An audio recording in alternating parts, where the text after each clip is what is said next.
네, 안녕하세요. 이번 시간에는 12장에 있는 튜플에 대해서 살펴보도록 하겠습니다. 지금까지 우리가 값들의 나열, 그리고 시퀀스를 다루는 그런 방법들을 몇 가지 생각을 했었습니다. 가장 간단한 것이 문자열 스트링이었었고요. 물론 이제 문자열은 문자들의 나열이라는 좀 제한된 특성이 있었고요. 그 다음 살펴봤던 것이 리스트였습니다. 리스트는 뭐 임의의 것들을 이제 value로 생각을 해서 그런 것들을 우리가 나열을 하는 것을 나타낼 수가 있었고요. 리스트보다 약간 조금 더 제너럴하다고 볼 수 있는 딕셔너리를 생각을 했었습니다. 리스트하고 딕셔너리는 결국은 이제 인덱스를 리스트에서는 정수만을 사용할 수 있었는데요. 딕셔너리에서는 이제 키를 사용을 해서 키에 대응하는 value를 우리가 모아둘 수 있었는데 이 키 값을 인티저에 제한하는 것뿐만 아니라 immutable 특성을 가지는 그런 오브젝트들은 다 사용을 할 수 있었습니다. 자, 이러한 것들에 추가해서 이번 시간에 살펴볼 것이 튜플인데요. 자, 튜플은 우리말로 얘기를 하자면 간단하게 뭐 순서쌍 정도가 되겠습니다. 자, 물론 순서쌍을 영어로 표현할 때는 이제 보통은 이제 페어라고 보통 얘기를 할 수 있을 텐데, 페어는 말 그대로 두 개의 값의 순서쌍입니다. 뭐 예를 들어서 3,2와 같은. 그런데 이제 이러한 것뿐만 아니라 세 개의 모임, 3, 5, 8 같은 이제 이런 모임도 이러한 이제 일종의 순서를 가진 어떤 나열이라고 볼 수가 있는데요. 그런 측면에서 뭐 리스트하고 비슷하기는 합니다. 리스트하고 비슷하긴 하지만 이런 것을 나타내는 이제 파이썬의 빌트인 타입으로서 튜플이라고 하는 것을 생각을 하려고 하는데요. 이 튜플은 이와 같은 두 개의 성분만을 가진 것뿐만 아니라 세 개 혹은 네 개 임의의 것들을 이제 순서가 주어져 있는 상태에서 나열된 것을 일반적으로 영어 표현으로 튜플이라고 하고요. 우리말로 할 때는 뭐 순서 엔조라는 표현을 쓰기도 하는데, 자, 이러한 것들을 이제 파이썬에서 나타낼 수 있는 그러한 데이터 타입으로서 튜플이라고 하는 것을 생각을 하겠습니다. 미리 얘기를 하자면 리스트와 튜플은 굉장히 유사합니다. 근데 차이가 있는데 그런 차이점에 대해서도 한번 살펴보도록 하겠습니다. 자, 이번에 볼 것은 튜플인데요. 이런 튜플이 어떤 것인지를 먼저 얘기를 하고 지금까지 얘기를 했던 시퀀스를 표현하는 리스트 혹은 딕셔너리, 그리고 새로 살펴볼 튜플, 이런 것들을 이제 서로 여러 가지를 이제 서로 섞어서 사용을 하는 그런 방법들도 좀 살펴보도록 하겠습니다. 자, 그리고 우리가 이제 함수를 작성을 할 때 그 함수에 전달하는 것을 우리가 아규먼트라고 했는데요. 아규먼트가 어떤 것은 이제 두 개, 어떤 것은 세 개가 필요한 그런 함수들이 있을 수 있는데, variable length argument를 한번 생각을 해보도록 하겠습니다. 말 그대로 argument의 개수가 달라질 수 있다는 그런 뜻입니다. 물론 우리가 이제 옵셔널 파라미터라는 이제 기능을 생각했었는데요. 함수를 정의할 때 어떤 특정한 파라미터는 값을 미리 지정을 하게 되면 그 지정된 값을 사용을 하고 생략을 할 수가 있었습니다. 자, 그러한 경우도 일종의 이제 아규먼트의 길이가 좀 달라지는 경우에 해당을 할 텐데요. 그것보다 조금 더 일반적인 형태로서 길이의 개수를 아무렇게나 할 수 있는 그런 방법들에 대해서도 생각을 해보도록 하겠습니다. 즉 함수에서 아규먼트의 개수를 베리어블로 할 수 있는 방법. 자, 그리고 그러한 방법을 얘기를 하면서 자연스럽게 gather 그리고 scatter 오퍼레이터를 살펴보도록 하겠습니다. 자, 그 tuple 하는 이 단어를 보통 발음할 때 tuple이라는 식으로 발음을 하는 사람도 있고요.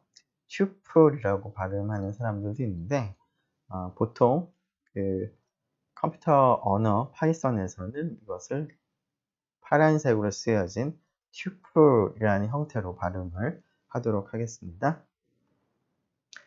자, tuple이라고 하는 것의 특성을 먼저 생각을 해보면 무엇인지를 이제 얘기하면서 그 특성을 이제 간단하게 요약하면 리스트와 거의 비슷하다.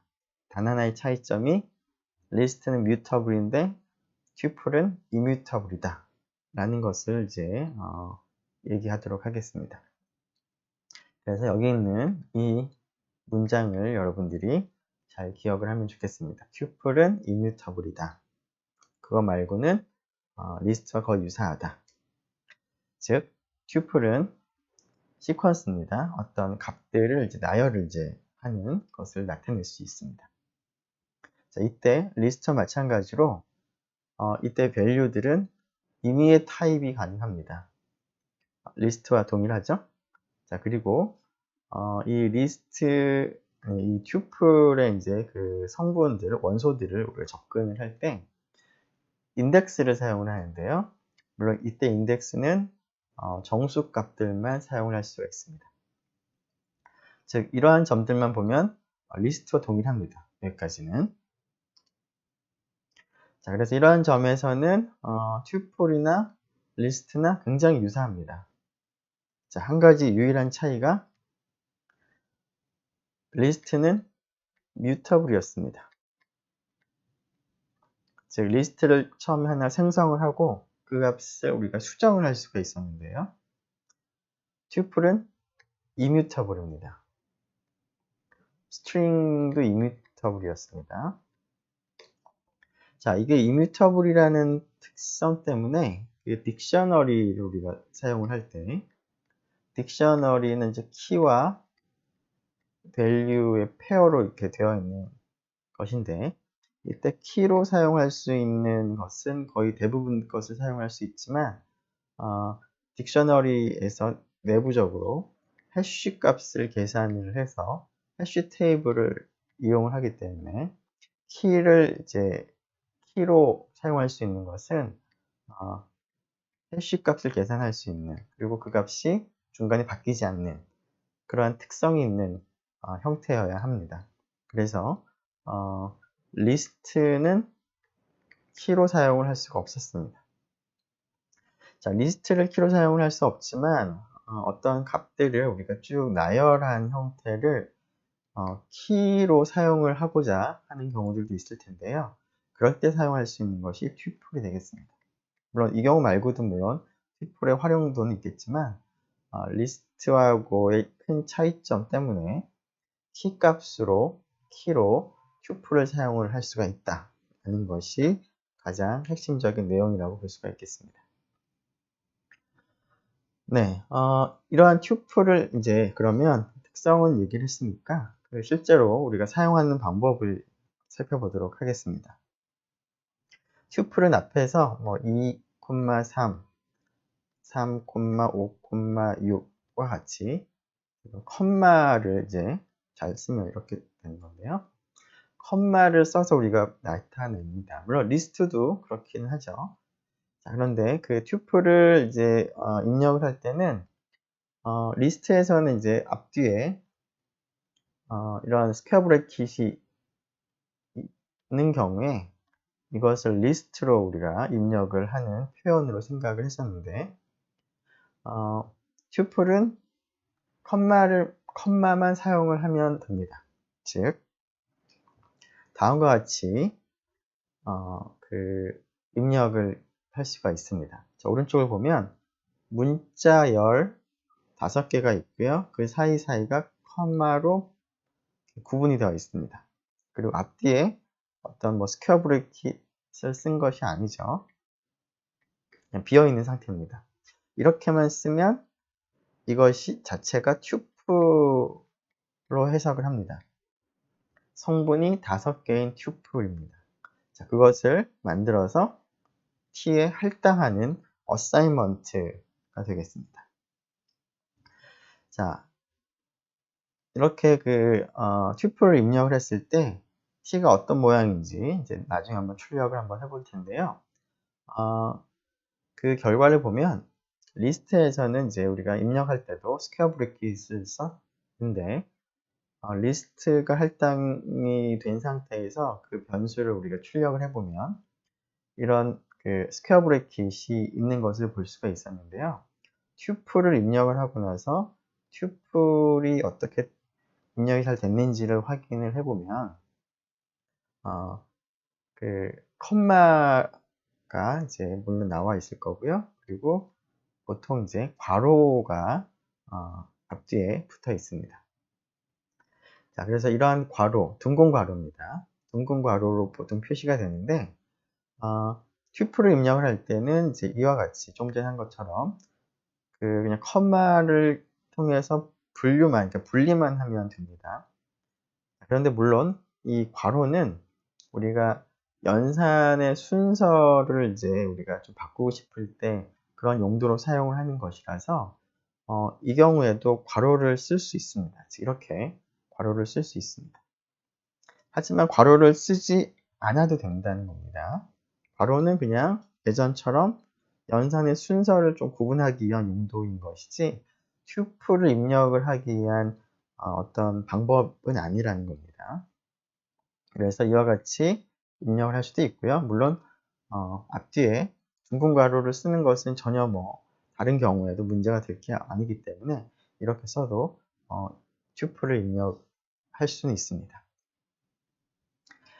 자, 그런데 이제 튜플을 우리가 입력을 하는데 그 튜플을 구성하고 있는 원소가 하나밖에 없는 경우에는 맨 마지막에 이제 원소 하나 다음에 컴마를 반드시 써야 됩니다.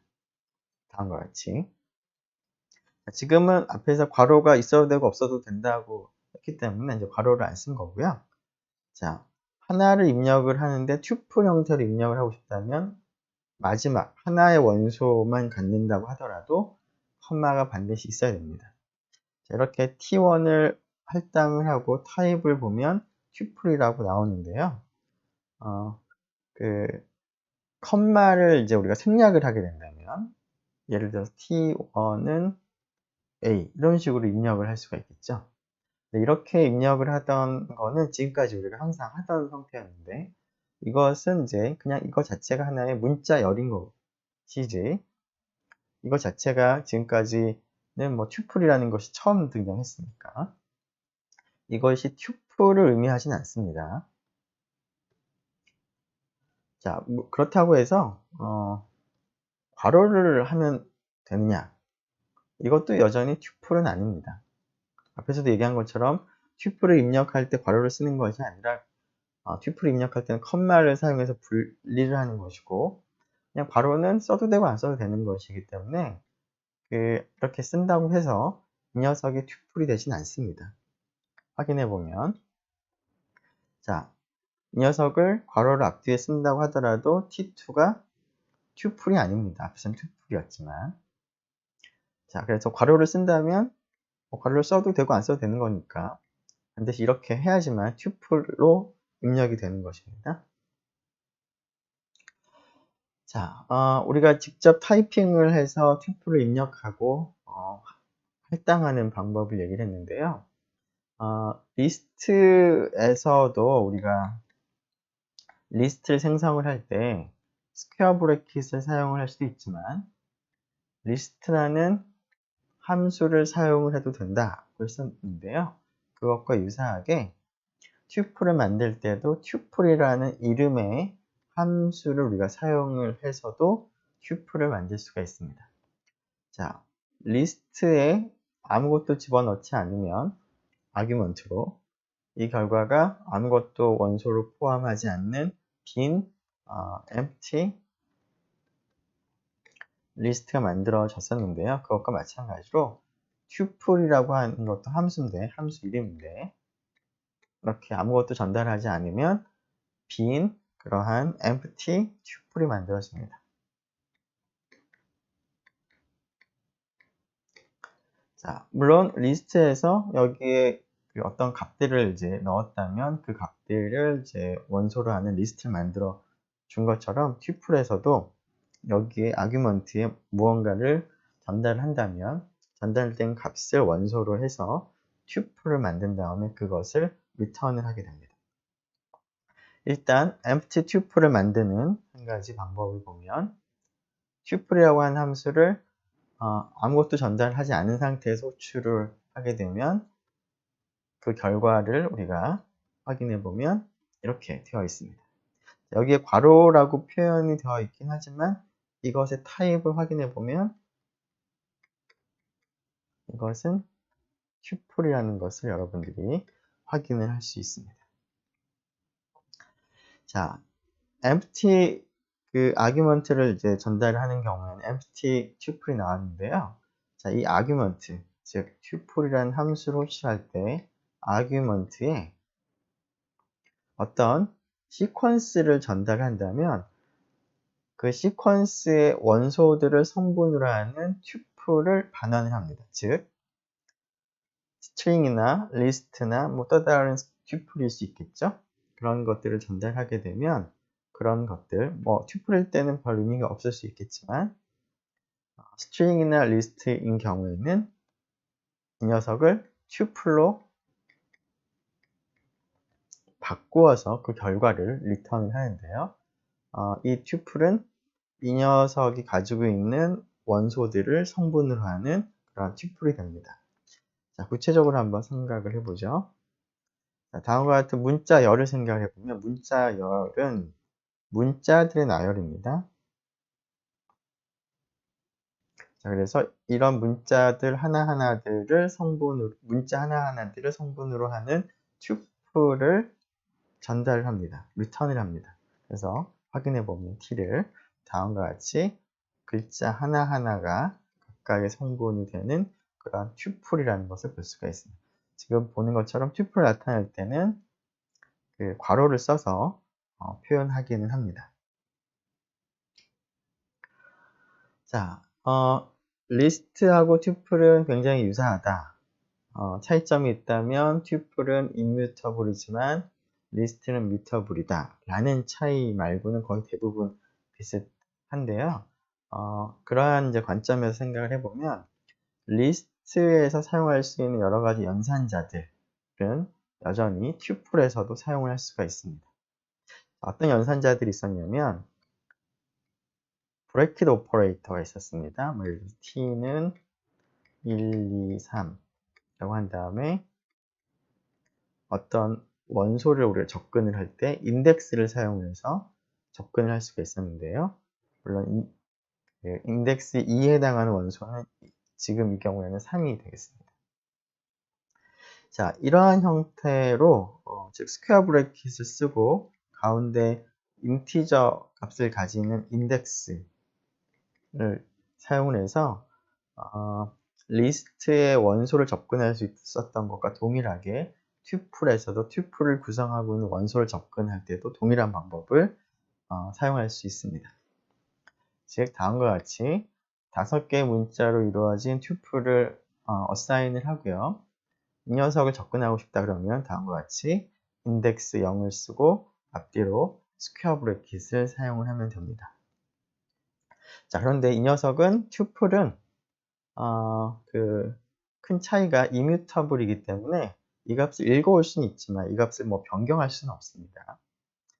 자, 또 다른 오퍼레이터로 슬라이스 오퍼레이터를 우리가 리스트에서 사용을 할 수 있었는데요.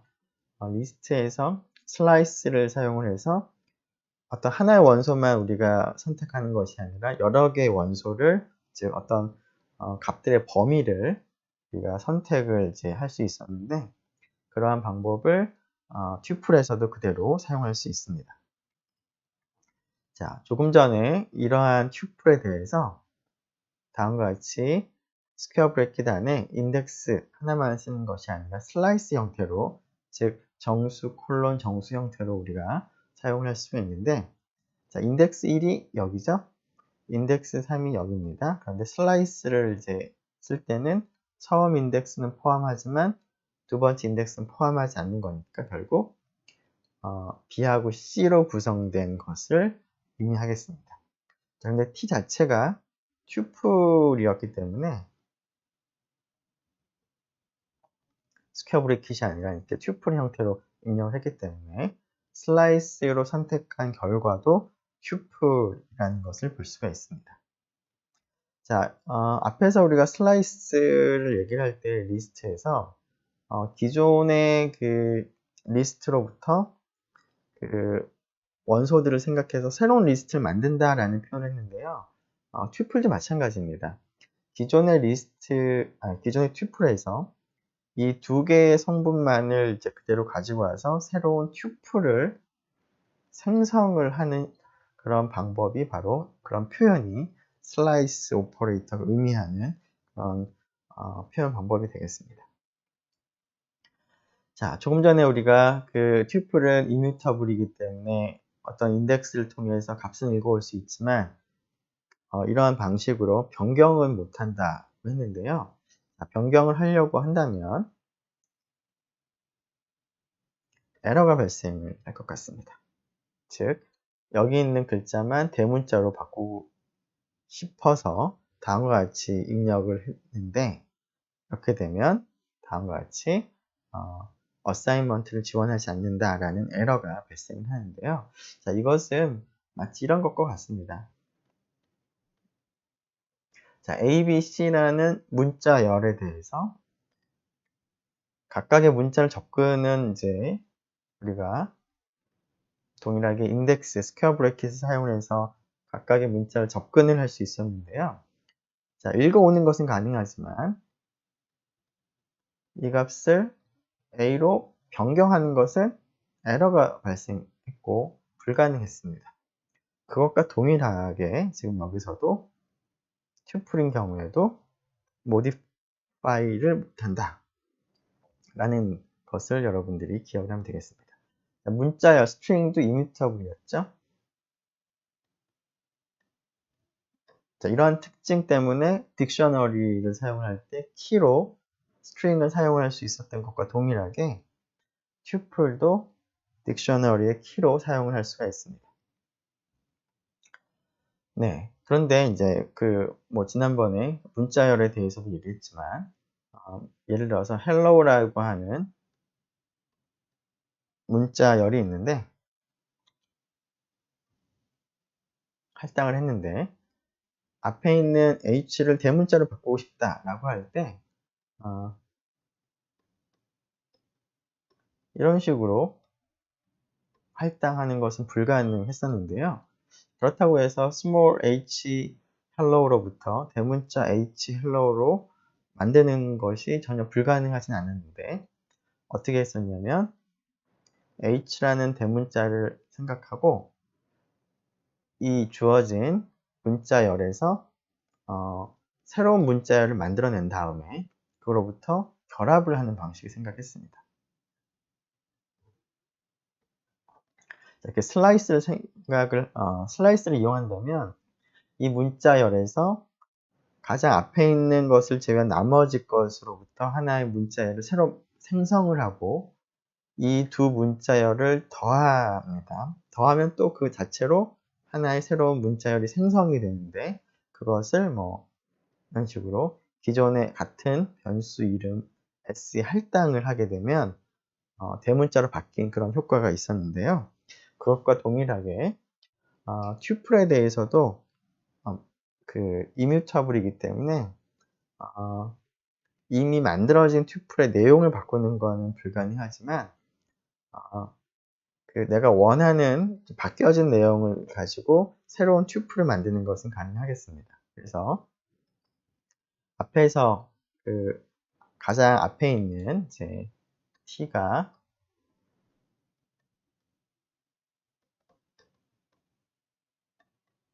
5개의 문자로 구성된 튜플이었는데요.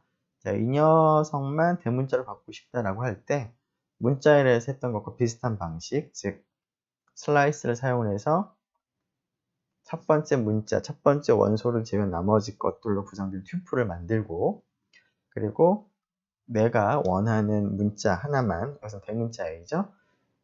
그것을 이제 성분으로 하는 튜플이 필요합니다. 그래서 여기가 반드시 콤마가 있어야 되겠습니다. 그래서 이 튜플 두 개를 생각하고 그것을 더합니다. 그러면 튜플하고 튜플 더할 때도 그 결과가 튜플이 됩니다. 물론 이 더할 때의 의미는 두 개의 튜플을 이어 붙여서 새로운 하나의 튜플을 만드는 겁니다. 그러면 새로운 튜플이 만들어지고 그 녀석을 t 할당을 하게 되면 t가 새로 만들어진 튜플을 가리키게 됩니다.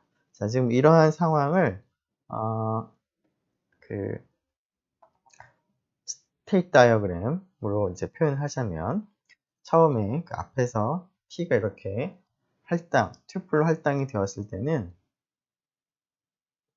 튜플 오브젝트가 이제 만들어질 텐데, 튜플 오브젝트에서 0, 1, 2, 3, 4가 되겠죠?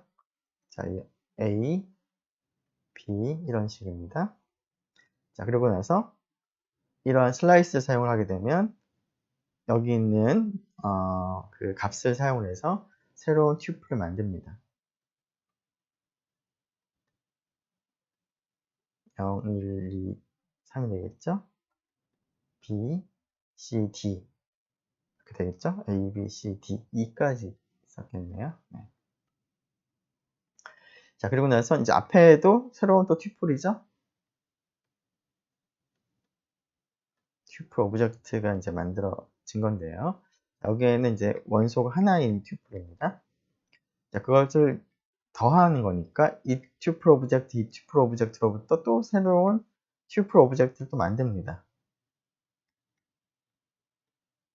자, 내용은 이 내용과 이 내용을 쭉 이어 붙여서, 그래서 대문자부터 소문자 차례대로 해서 이까지를 이제 가진 튜플이 만들어지는데요. 그리고 나서 그 결과가 t 할당이 되기 때문에 t가 얘를 가리키는 것으로 바뀝니다. 자, 그래서 t를 보면 이렇게 바뀌어 있는 것을 볼 수가 있습니다. 근데 이 오브젝트 자체가 바뀐 건 아니고 내용이 바뀐 그러한 오브젝트를 이제 새로 만들어서 t를 그 오브젝트를 가리키게 하는 방식입니다. 네, 이 부분은 좀 더 설명한 부분이고요. 네. 자, 튜플에서 또 사용할 수 있는 오퍼레이터 중에서 relational, 관계 연산자를 우리가 사용을 할 수가 있습니다. 자, 관계 연산자라고 하는 것은 두 오브젝트가 이제 뭐 밸류 입장에서 같으냐라는 거죠. 그리고 뭐 다르냐, 그리고 뭐 크냐, 작으냐 이런 것들입니다. 자, 튜플에서 뭐 같다 다르다는 뭐 뻔할 것 같고요. 크다 작다는 어떤 식으로 동작하는지 한번 살펴보면, 자, 0, 1, 2 세 개의 원소를 가진 튜플과 0, 3, 4 세 개의 원소를 가진 튜플을 비교를 해보기 위해서 크다라는 연산자를 이제 왼쪽이 오른쪽보다 작다, 뭐 오른쪽이 더 크다 라는 연산자를 사용을 해보면, 이런 관계 연산자의 결과값은 참 또는 거짓일 텐데 참이 되었습니다. 자, 내용을 보면 첫 번째 성분은 동일하고요. 두 번째 성분은 오른쪽 튜플이 더 크죠. 자, 이런 경우에 오른쪽 튜플이 크다라고 판단을 합니다. 자, 두 번째 결과를 보면, 자, 크다라고 했을 때 여전히 참이 되는데요. 자, 첫 번째 각각의 그 맨 앞에 있는 성분은 동일하고, 그 다음에 여기는 1이고 여기는 3입니다. 그래서 여전히 이쪽이 더 크죠. 그래서 크다가 참이 나옵니다.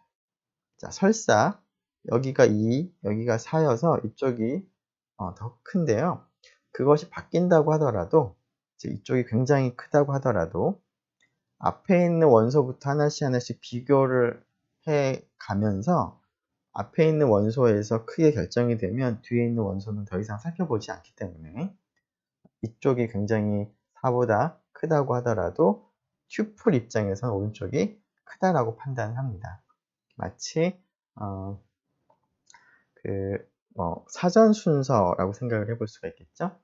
0이 등장하고 그 다음에 0으로부터 출발하는 튜플들이 있고 그 다음에 1로 출발하는 튜플들이 있는데 0으로부터 출발하는 튜플들은 1에서부터 출발하는 튜플보다는 작다라고 판단을 하는 건데요. 0으로부터 출발하는 튜플 중에서도 1로 시작하는 것들이 있을 거고요. 또 3으로 시작하는 것이 있는데 1로 시작하는 거가 다 나오고 나서 물론 2가 그 다음에 나올 수 있는데 어쨌거나 3이 그 두 번째 성분이 되는 튜플은 이거 다음에 있다는 그런 의미로 여러분들이 받아들이면 되겠습니다. 자, 튜플을 우리가 이제 생성하고 튜플의 특성들을 이제 생각을 했는데요. 튜플을 이제 활용하는 이제 여러 가지 방법 중에서 앞에서 뭐 딕셔너리 키로 사용할 수 있다라는 얘기뿐만 아니라 굉장히 유용한 방법 중 하나가 튜플 어사인먼트를 우리가 활용을 할 수가 있는데요. 자, 튜플 어사인먼트를 활용을 하게 되면 두 개의 변수가 가리키고 있는 값을 서로 교환을 할 때 보통 스왑한다라고 표현을 하는데요. 그럴 때 굉장히 유용하게 간단하게 할 수가 있습니다. 자, 그 파이썬이 아니라 다른 프로그래밍 랭귀지에서 어떤 두 개의 변수가 가리키고 있는 값을 서로 그 바꿀 때는 보통 다음과 같이 많이 합니다. 물론 파이썬에서도 이와 같은 방식으로 수합을 할 수는 있습니다.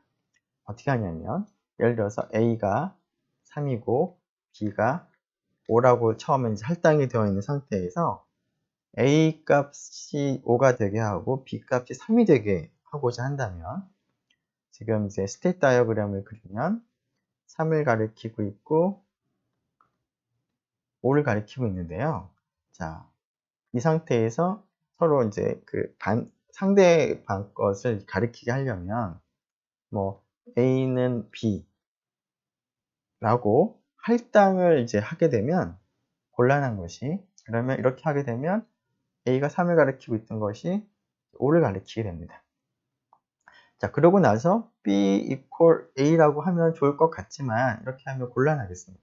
왜냐하면 이렇게 할당을 하고 나면 A 값이 지금 3을 가리키고 있었던 것이 잃어버리게 됩니다. 사라집니다.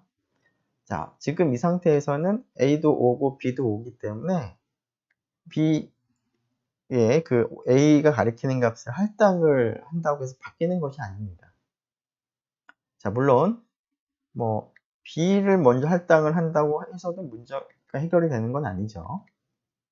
자, 그렇기 때문에 그 A를 이제 B가 가리키는 것으로 이제 할당을 하기 위해서는 그 전에 A가 가리키고 있던 것을 내가 잃어버리기 때문에 이런 할당을 하기 전에 A가 가리키고 있는 값을 기록을 할 필요가 있습니다. 그래서 이 일을 하기 전에 어떤 임시 변수라고 보통 얘기를 하는데 temporary variable이라고 부르는데요. 그 값을 사용해서 A가 현재 가리키는 값을 기억을 따로 해야 되겠습니다. 이렇게 기억을 하고 나면 자, temp라고 하는 녀석이 얘를 가리키게 만드는 거죠. 그리고 나서 A를 B를 이용해서 어사인을 합니다. 그러면 이렇게 A가 없어지고 끊어지고 이쪽을 가리키게 되겠죠. 자, 이 상태에서 B는 3을 가리키게 하고 싶은 거니까 이것이 아니라 B는 temp라고 하면 되겠습니다. 그러한 방법이 보통 일반적인 교환하는, 스왑하는 방법인데요. 파이썬에서도 물론 이렇게 해서 수합할 수 있습니다. 하지만 조금 더 튜플 어사인먼트를 사용하면 좀 더 간편하게 할 수가 있는데요. 자, 그 튜플 어사인먼트라고 하는 개념을 먼저 생각을 해보면 자, 지금까지 어사인먼트를 할 때는 베리어블이 왼쪽에 하나 있었고요. 그 다음에 오른쪽에는 어떤 값이 하나 왔습니다. 자, 변수 왼쪽에 하나, 근데 오른쪽은 뭐 값입니다. 뭐 익스프레션이 될 수도 있겠죠. 어쨌거나 이제 익스프레션을 이밸류에이션을 해서 어떤 값이 생길 텐데요. 이런 형태였는데 튜플 어사인먼트는 왼쪽에 베리어블이 하나가 아니라 여러 개가 올 수가 있습니다. 즉 A도 베리어블이고 B도 베리어블이면 다음과 같이 3, 5와 같이 이런 어사인먼트를 이렇게 한꺼번에 할 수가 있습니다. 즉 왼쪽 베리어블이 여러 개 나오고 그것이 이제 컴마로 이제 구분이 되어 있는 이런 형태의 어사인먼트를 튜플 어사인먼트라고 부르는데요.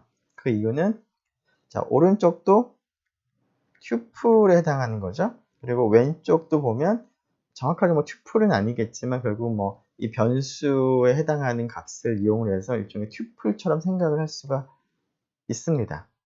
그래서 튜플을 사용해서 어사인먼트 일어난다라고 볼 수가 있기 때문에 튜플 어사인먼트라고 우리가 하는데, 자 물론 이렇게 그 한 번에 한 변수씩 어사인하는 것을 이렇게 한 줄로 쓸 수 있는 것도 물론 가능하지만 튜플 어사인먼트 사용을 하면 이러한 수합도 굉장히 간단하게 할 수가 있습니다. 자, 수합을 이제 하는 것을 생각해 보죠. A가 B가 뭐 예를 들어 3, 5 이렇게 할당을 했다고 합시다. 물론 이제 이런 것을 이제 튜플 어사인먼트 사용을 해도 되고 그냥 일반적인 어사인먼트를 사용을 해도 되는데, 자, 이 상태에서 이러한 상태에서 A가 가리키는 값과 B가 가리키는 값을 이제 교환을 하고 싶다면 다음과 같이 하면 됩니다. A, B는 B, A라고. 자, 그럼 이거 어떻게 이제 이것이 이제 동작을 하는지 보면, 자, 이런 어사인먼트를 할 때는 항상 오른쪽에 있는 익스프레션을 먼저 이밸류에이션을 하는데요. 자, 말 그대로 튜플이 계산이 됩니다. 튜플이 만들어집니다. 즉, 이러한 표현으로부터 그 튜플 오브젝트가 만들어집니다. 뭐 내부적으로 뭐 이렇게 이론적으로 생각한다면 어떤 것이냐면 첫 번째 성분이 5가 되고 두 번째 성분이 3을 가리키는 A 값을 가리키는 A가 가리키는 그 값을 가리키는 튜플 오브젝트가 만들어지고요. 오른쪽 튜플 오브젝트인데 왼쪽이 변수가 두 개가 있습니다. 즉 오른쪽에서 변수는 이밸류에이션을 하는 입장이니까 그냥 일반적인 그냥 튜플을 생각하면 되는 것인데요. 왼쪽은 어사인먼트에서 왼쪽은 변수가 여러 개 있으면 이것은 튜플 어사인먼트로 생각을 하기 때문에 앞에서 얘기한 바와 같이 A가 5를 가리키게 되는 거고요. 이런 튜플 어사인먼트를 하게 되면, 즉 이 녀석을 가지고 A와 B를 한꺼번에 어사인을 하게 되면 B가 3을 가리키게 됩니다. 그래서 이 경우에는 temporary variable이 필요 없이 그냥 한 줄로 가능합니다. 다음과 같이. 자, 그런데 이게 약간 조금 뭐 이상하다 볼 수도 있을 텐데요. 자, 이것을 계산하는 순서를 여러분들이 기억을 하면 명확하게 어떤 식으로 동작하는지 이해를 할 수가 있을 것 같은데, 항상 오른쪽을 먼저 그 evaluation, 계산을 먼저 합니다. 자, 그리고 나서 그 값이 튜플이 될 텐데 그 튜플을 이용해서 튜플 어사인먼트가 일어나기 때문에 A하고 B를 뭐 어떤 순서대로 뭐 한다기보다는 순서에 따라서 뭐 달라질 수도 있지 않을까라고 좀 그렇게 생각할 수도 있는데, 그것이 아니라 여기에 튜플이 지금 오기 때문에 튜플에서 값이 두 개가 있기 때문에 그것을 이제 순서에 관계없이 그냥 A하고 B 원하는 형태로 수합이 잘 일어납니다. 네. 그래서 여러분들이 이러한 그 튜플 어사인먼트를 볼 때 항상 기억할 것은 어사인먼트에서 오른쪽을 먼저 이밸류에이션이 일어난다 라는 것을 기억을 하면 어떤 의미인지 구분을 할 수 있을 것 같습니다. 자, 이러한 튜플 어사인먼트를 앞에서와 같이 그냥 수합을 하는데 사용을 하기도 하고요. 어떤 경우에는 이제 함수의 리턴 밸류를 이용을 해서 어사인을 할 때도 튜플 어사인먼트를 사용을 하는데, 사실 그 함수가 어떤 값을 반환을 할 때 반환을 하는 것은 딱 하나밖에 없었는데요. 자, 그런 것들을 여러 개를 이제 반환을 하는 것도 이제 물론 가능하겠습니다. 자, 그러한 것들을 할 때 이제 튜플 어사인먼트에서 조심할 것은 좀 미리 하나를 더 얘기를 한다면, 다음과 같이 튜플 어사인먼트 하는데 왼쪽은 변수가 2개이지만 오른쪽은 튜플의 성분이 2개가 아니라 3개 혹은 4개 혹은 1개 이렇게 개수가 맞질 않으면 어떻게 어사인을 해야 될지 애매하게 했습니다. 그래서 그런 경우에는 다음과 같이 에러가 발생을 한다라는 것을 기억을 하면 좋겠습니다. 네, 그 튜플을 이용을 해서 튜플 어사인먼트를 이용해서 함수 return value를 이제 그 할당을 이제 하는 이제 뭐 한 가지 그 뭐 일종의 뭐 example이라고도 볼 수가 있는데 그것과 유사한 내용이지만 조금 다른 형태를 먼저 보고 그 함수의 return value가 여러 개 있는 경우에 한꺼번에 어사인하는 것을 조금 이따가 살펴보도록 하겠습니다. 자, 뭐 이것은 물론 에러가 났는데요. 조금 전에 우리가 얘기했던 것처럼 이러한 튜플 어사인먼트가 가능한데 이때 왼쪽은 변수들 여러 개를 컴마로 구분하는 형태가 있어야 되지만 오른쪽은 반드시 튜플만 와야 되는 것은 아니고요. 여기에 적당한 시퀀스가 와도 됩니다. 즉 리스트가 와도 됩니다. 물론 이제 개수는 맞아야 되겠습니다. 자, 예를 들어서 다음과 같이 그 monty@python.org라는 이메일 주소가 있다라고 할 때 이 이메일 주소에서 at이라고 하는 이 문자 앞쪽에 있는 것이 어카운트죠. 계정 이름입니다. 보통 뭐 이름이라고도 하고요. 유저네임이라고도 하고요. 그리고 at 다음에 있는 이것이 뭐 도메인 네임이라고 보통 얘기를 하죠.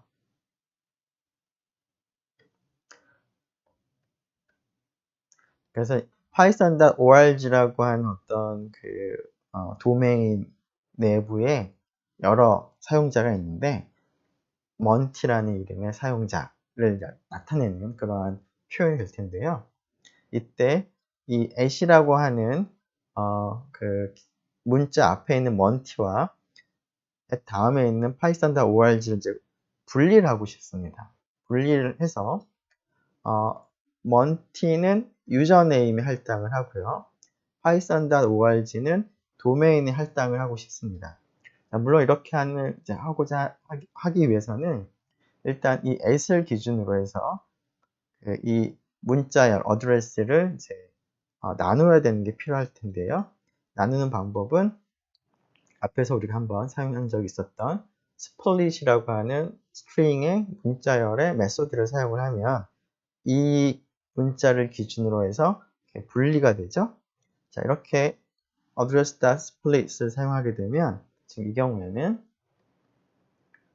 monty라는 문자열과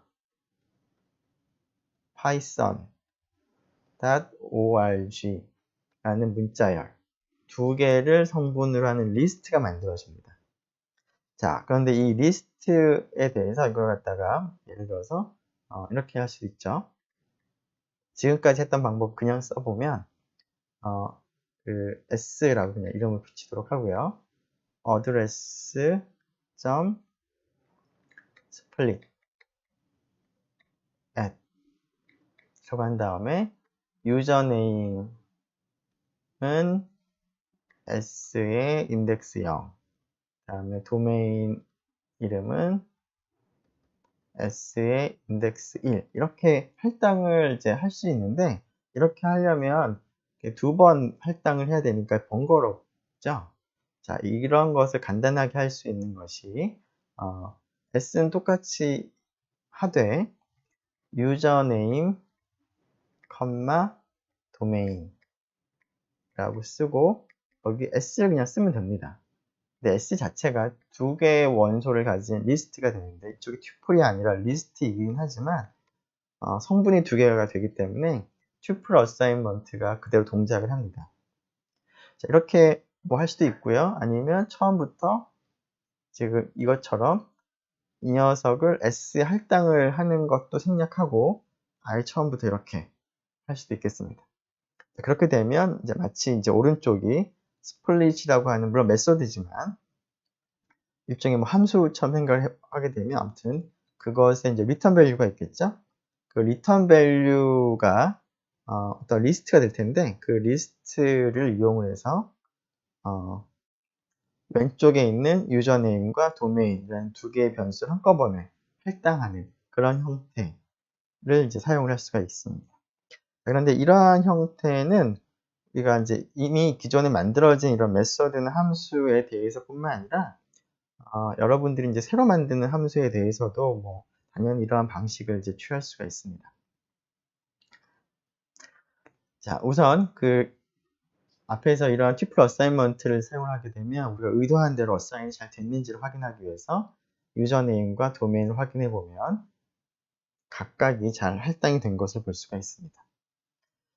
자, 이러한 방식을 우리가 이용을 한다면 우리가 함수를 이제 작성을 할 때 return value로 하나의 값을 이제 물론 리턴을 해야 되긴 하지만 그 값 자체를 리스트 형태로 아니면 tuple 형태로 리턴을 하게 된다면 여러 개의 값을 리턴을 한 효과가 있겠습니다. 자, 그러한 것을 사용을 한다면 조금 전과 같이 여러 개의 변수를 한꺼번에 하나의 함수 호출을 사용함으로 해서 할당을 할 수가 있겠습니다. 자, 그러한 것의 또 다른 이그젬플을 생각을 해보기 위해서 정수를 나눗셈을 하는 상황을 생각을 해보겠습니다. 정수 x하고 y가 있는데요. 자, 내가 궁금한 게 x를 y로 나누었을 때 그 몫이 얼마이고 그리고 나머지가 얼마인지를 알고 싶다고 하죠. 자, x하고 y가 주어졌을 때 q가 얼마인지 r이 얼마인지를 알고 싶다고 한다면 자, 이 일을 하기 위해서 일단은 몫을 계산하기 위해서 x 뭐 나누기 y와 같은 형태를 하게 되면 이제 몫이 나옵니다. 혹은 x 나누기 y 한 다음에 뭐 양수라면 뭐 인티저를 해도 되겠습니다.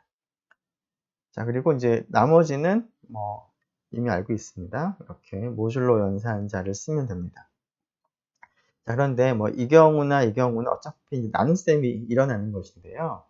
그 모듈로 연산자도 내부적으로 보면 일종의 나눗셈과 관련된 것이 이제 수행이 돼야지만 나머지를 계산할 수가 있을 텐데, 자, Q하고 R을 동시에 알고 싶다면 이것 따로 하기보다는 한 번에 Q하고 R을 어차피 같이 계산을 할 거라서 한 번에 계산을 하는 것이 더 효율적일 텐데요. 자, 그렇게 그 정수의 나눗셈에서 몫과 나머지를 한꺼번에 계산해 주는 함수가 빌트인 함수로서 divmod, division modulus 의 약자로서 divmod라는 함수가 있습니다. 자, 이 함수에서는 x하고 y를 이제 입력으로 받으면 아규먼트로 받으면 그 결과로서 몫과 나머지를 리턴을 하는데요.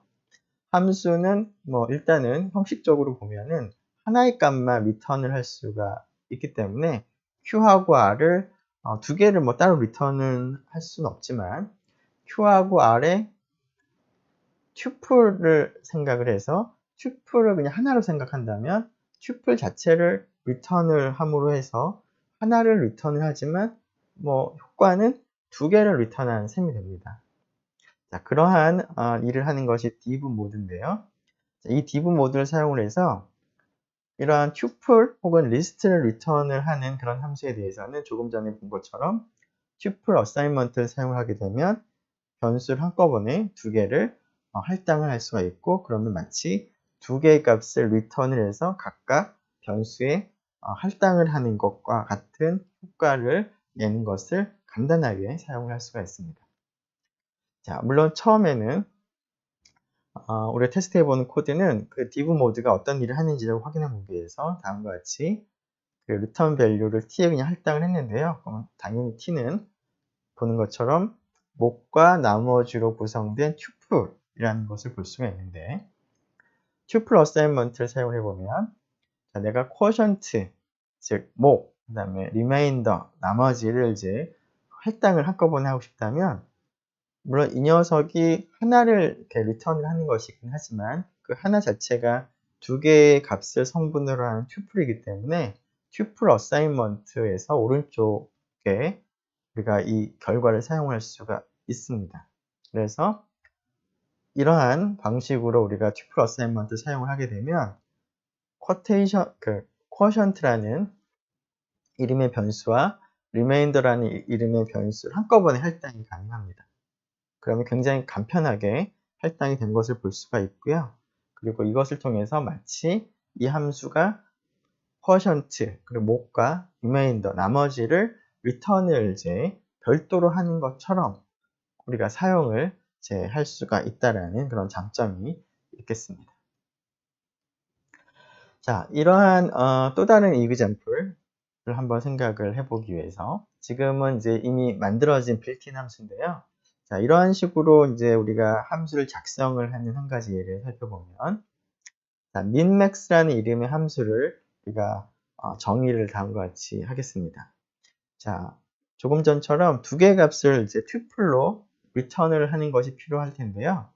자, min이라는 함수와 max라는 함수는 빌트인 함수인데, t라고 하는 어떤 시퀀스가 전달이 될 때 시퀀스 안에 있는 값 중에서 가장 큰 값, 가장 작은 값을 반환하는 함수가 min, max입니다. min은 최소값, max는 최대값을 리턴합니다.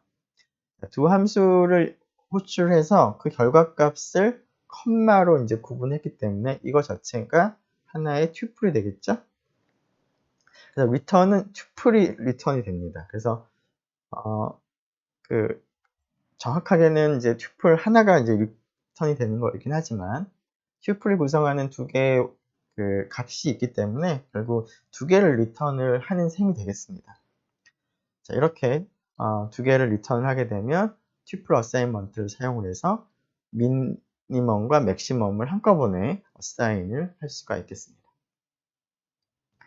네, 시간이 약간 지났는데요. 지금까지 우리가 확인했던 것을 코드로 한번 살펴보도록 하겠습니다. 자, 튜플을 생성하는 방법, 컴마를 이용을 하면 됐었습니다. 자, t가 이렇게 출력을 해보면 괄호가 있긴 하지만 입력할 때 괄호가 필요하진 않았었고요. 타입을 보면 튜플이 됩니다. 자, 괄호를 물론 입력을 해도 써도 입력하는데 전혀 문제는 없습니다.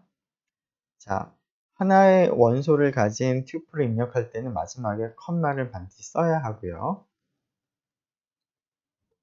자, 그 괄호를 붙인다고 하더라도 컴마를 안 쓰게 되면 튜플이 아니었고요.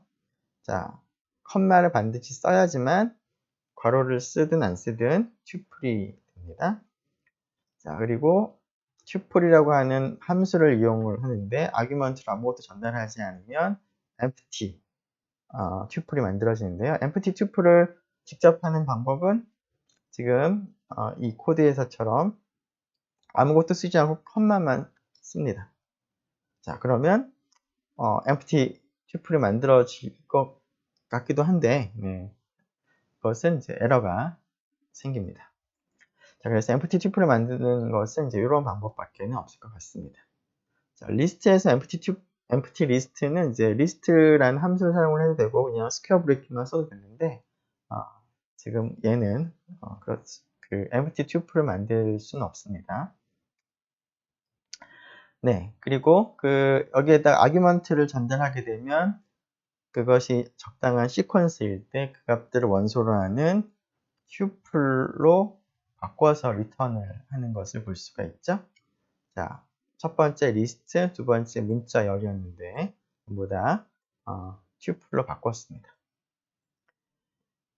자, 지금은 이제 문자열 같은 경우에 이렇게 각각의 문자로 분리하는 그런 일을 했는데 이제 그것의 반대, 즉 A, B, C, D라는 이렇게 쪼개진 문자 하나하나들이 있을 때 이것을 A, B, C, D라는 합쳐진 문자열로 바꾸고 싶다면 empty 문자열에다가 조인을 이제 적용을 하면 됩니다. 자, 스플릿 뭐 이왕 나온 김에 스플릿 한번 사용을 해보면, 스플릿은 기본적으로 이런 whitespace, 공백을 기준으로 해서 문자들을 이제 문자열들을 나누었습니다. 그래서 t를 보면 자, 나눠져 있는데요. 자, 이것을 합칠 때 앞에서는 이제 empty 문자열을 기준으로 조인을 썼는데, A, B, C, D, E 연결할 때 사이사이 대시를 붙이고 싶다면 대시를 기준으로 조인을 적용하게 되면 이렇게 연결이 되는 것을 볼 수가 있습니다. 자, 튜플은 리스트와 굉장히 유사한데요. 이런 인덱스를 사용해서 스퀘어 브래킷을 사용을 하게 되면 접근을 할 수가 있었고요. 슬라이스도 사용을 할 수 있었고, 하지만 원소 하나를 수정할 수는 없었습니다. 에러가 발생을 했었습니다. 자, 따라서 첫 번째 글자만 대문자로 바꾸어서 새로운 튜플을 이제 만드는 방법을 우리가 사용을 해야 되는데, 다음과 같이 하면은 새로운 튜플이 만들어집니다. 자, 튜플들과 튜플들을 우리가 비교할 수가 있었죠. 자, 그래서 가장 앞에 있는 원소를 먼저 비교하고, 그것이 크다 작다 결정이 되면 거기서 끝나는 거고, 그것이 동일하다면 그 다음 원소를 비교하는 순서대로 비교를 합니다. 자, 튜플 어사인먼트를 좀 보면, 자, 이렇게 단순하게 A하고 B를 이런 식으로 한다고 해서 수합이 일어나진 않습니다. 자, 그래서 일반적인 방법으로 수합을 하려면 temporary variable이 있어야 되는데요.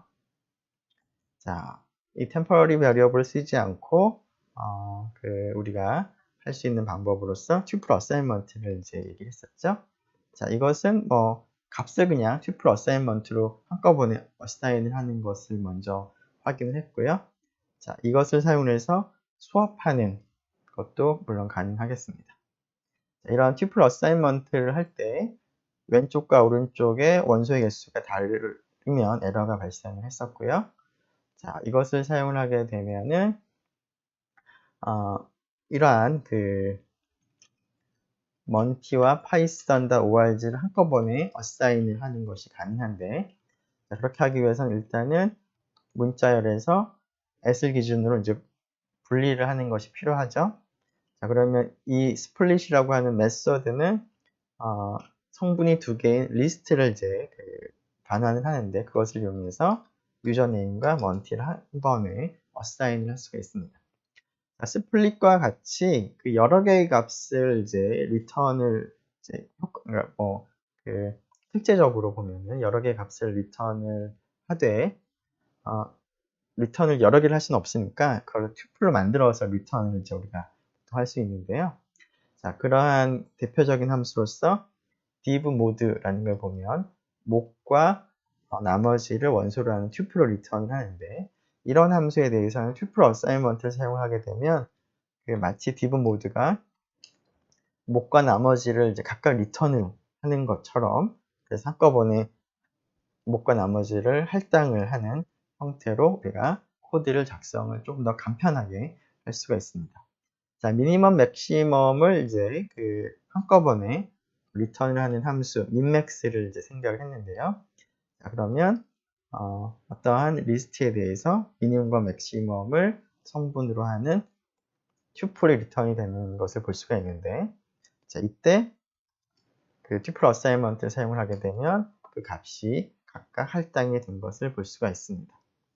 자, 이때 우리가 작성을 할 때 어떻게 했었냐면, 여러 개의 값을 이제 리턴을 하고자 한다면 그것을 하나의 튜플로 묶기 위해서 오른쪽에 값들을 이제 컴마로 이제 분리를 하는 형태로 우리가 작성을 할 수 있다. 여러분들이 기억을 하면 되겠습니다. 시간이 조금 지나긴 했는데 일단 여기까지 하도록 하고요. 잠시 쉬었다가 계속 그 다음 얘기들을 살펴보도록 하겠습니다.